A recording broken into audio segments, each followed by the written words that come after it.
Our first group of dogs, there were 3 dogs, one of whom is now my dog, and worked out very well, so we decided to expand it. Right now we have a maximum of 8 dogs up there, and usually they're up there for 3 months each. They get all basic training, they get obedience training, manners. Many of them have very, very serious trust issues, confidence issues, so that's what they work on when they're up there. The funny thing is when I was asked to do this program, I copped this attitude thinking, oh, man, I'm not working with these guys. And the first time I went up there to see, when Kathy took me up there, she tricked me into going up, this was such a warm feeling to see these guys were like little kids. They came running to Kathy like, look what I can make this dog do. And I'm like, whoa, you know. But to see that has been the best part of it all. I mean, it's a warm feeling to know that these guys are doing this for the right reasons, to help out. The dogs are getting a second chance, and that's what this program is all about. I mean, if the dogs didn't go to this program, more than likely these dogs would ended up back at the shelter or moved around to their homes, because they are usually the dogs that need a little bit more than just, you know, they need the attention, they need some of the things. So the program itself really helps the dogs and helps the guys. I'm working with these dogs for all of us, you know, I mean, but especially for them. I mean, you see that very, very much so. And that's where it's more of an emotional attachment that they have than they do the professional training attachment. I mean, it's tough to get these guys to really do the, hey, you know, pay attention here and train, because they are, to them, it's just, excuse me, more of the affection. So when it comes time, you see these guys, I've seen tears, I've seen them disappear. You know, we give them that time, we say, okay, the dog's leaving today, you know, so make your moves on what you want to do to say, and they'll take them out for a walk or something and come back. But we try to keep the guys involved very closely with the person, so then that way they have that good feeling of handing that leash over. Because, you know, that's what it's all about. It's about getting to that point where you're giving back and you're seeing the success, you know, and that's why these guys are in here. So. And I don't want to give Casey up, to be honest with you, so. Because this dog has got so much more personality than I get to see personally, because he's always on a leash, but he's cute in everything he does, the way he runs, the way he, you know, he just responds to you. And people that keep him, they say that the minute I hit the door, his tag's Will, and he's down, and he's waiting. Yeah. He's a good dog. He'll make somebody a really nice pet. Charlie came from a puppy mill type situation, being that he didn't really want to be touched. He was a little nervous about everything. Look at how calm he's got him now. He's not only got him obedient, he's got him trusting, he's got him calm.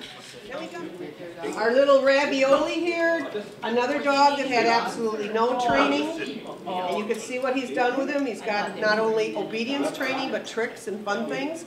This is the great thing, because this is the kind of dog that needs more than just down, sit, and stay. This dog needs to be kept active. This dog needs to learn how to do other things. That's the big mistake people make. They don't keep the dog busy, so now the dog gets in trouble. You know, and this is where we're keeping him busy. Little Casey here is also from the group that Charlie was from, where somebody was keeping dogs as for breeding purposes and hoarding. He also didn't have a whole lot of personality outgoing-wise. He was a little nervous. The other part that's been really nice for Casey and Charlie is that these dogs were aggressive towards each other. And now they run together as a group. It's probably the best thing I ever did. I mean, I love this dog, you know. We really got attached. Everybody loved him, because when he came in, he was really timid. And you could see the difference in Casey. Everybody, guys will come get him, take him on visits with him, play with the kids, and or they just want, you know, their girlfriends to see the dog, because he's a beautiful dog. And or they come get him, take him for walks, and they want to play with him, and everybody just loves Casey. Just an awesome dog. You have to really be with him to appreciate him and see his habits. There's so much more to him that I know that I haven't got to experience it, you know, and I'm going to miss that that opportunity. So it is. I'm concerned that he gets a good home. I think Casey personally has increased. There's a lot that I thought I knew about dogs that I didn't know. He's taught me things.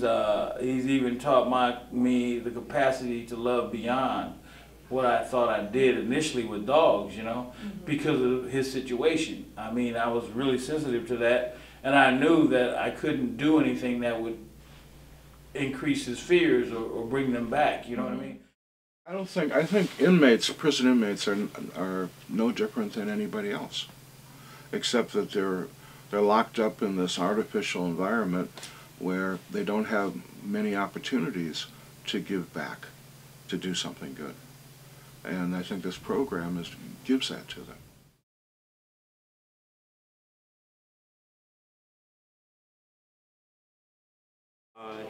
He came from a hoarder, someone who just collects dogs for no apparent reason. Really hasn't had that much human interaction, so that's one of our goals with him. I normally get the dogs that are like this because I've worked with them real well. It's all about giving the dog the love that they need. Because dogs like this never really have had that human affection. They've never had that love.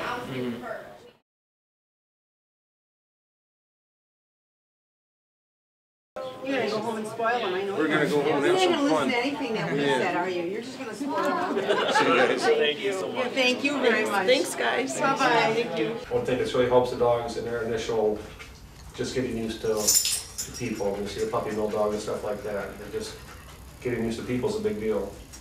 So, do you think this really helps both the dogs and the inmates? Well, it certainly helps the dogs, and I see a few of the inmates out there giving up their dogs, and I can see what it means to them, so yeah, it certainly helps them also.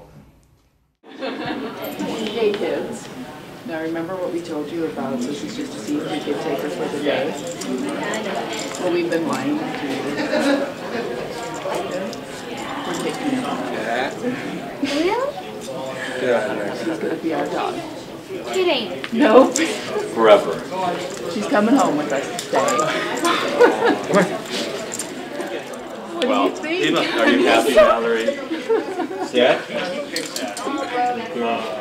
What do you think? Is she a good choice? Yeah? You like her? Yeah? You think you're going to be happy with her? I think she's terrific. I loved her from the minute I saw her on the internet. She's very energetic. Is she?